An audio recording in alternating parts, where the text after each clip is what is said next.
Update. WIBTA if I tell my dad I don't want to spend Christmas with his family. Hi guys, I hope you all had a good Thanksgiving.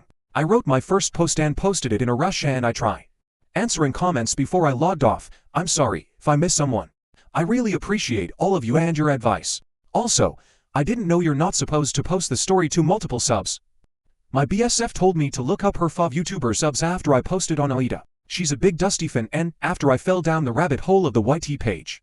I'm now one as well, so I have her to thank for that. LOL. Sorry, I'm rambling. I just still don't know what to write because I haven't really accepted it, I guess. I showed my mom and pop my posts and they read all the different comments. And they say hi and thank you to everyone. Even though they had an idea of how I had been feeling before.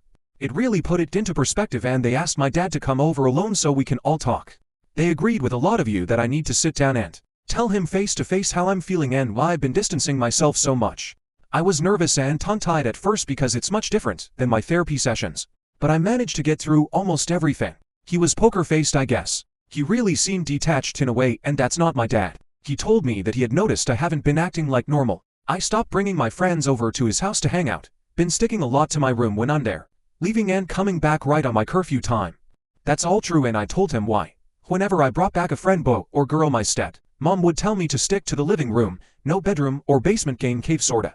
I don't mind that with boys because I get where she's coming from, but I know she does that with my girlfriends because that way, my half-sisters will hang out with us. I lock my bedroom door. They're scared of the basement. He kept bringing out stuff he noticed, like how I FaceTime my brother at night. When I'm at his place, mom usually calls when I'm packing my school stuff downstairs and I go upstairs to answer, but that I never do that with my half-sisters when I'm at my mom's.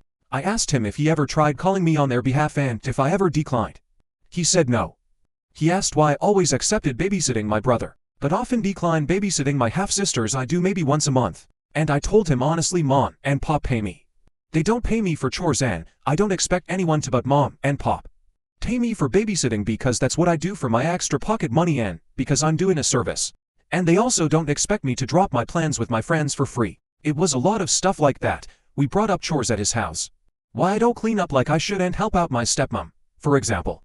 My room is spotless because I can't sleep if it's dirty, but the rest of the house is less so. I help pick up the toes, do my dishes and the girls and do my laundry, dry it. If I see something on the floor, obviously I pick it up. But that's about it. I mostly just clean up after myself.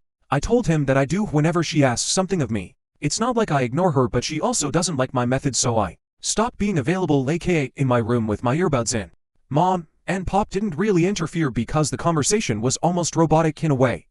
I don't know how to describe it, but it didn't feel like that. And I was expecting disappointment, or maybe hurt, or him to at least try to argue with me, but he didn't. When we were done, he asked me what I wanted to do and I was tearing up at that point because I didn't know. If we had fought, at least I could have said sorry. And we could have worked on it to make it better, but we didn't. He asked me if I wanted to stay at mom's full time. I told him yes. He asked if I wanted to skip Christmas. I also said yes. He just nodded and told me I can do whatever I want and then left. Mom caught up with him outside and talked to him. I was too busy crying with my pop hugging me to go snoop. And she wouldn't tell me what was said, but she was pissed. I know it's what I wanted and what I asked for, but I can't help but feel hurt and guilty for feeling hurt that my dad didn't even try fighting me. This was Saturday and he hasn't texted me once like he usually would, but my mom said that he was checking up on me through her and I can't tell if she's lying for my sake or not. I'm sorry this was so long, but thank you guys for reading, listening,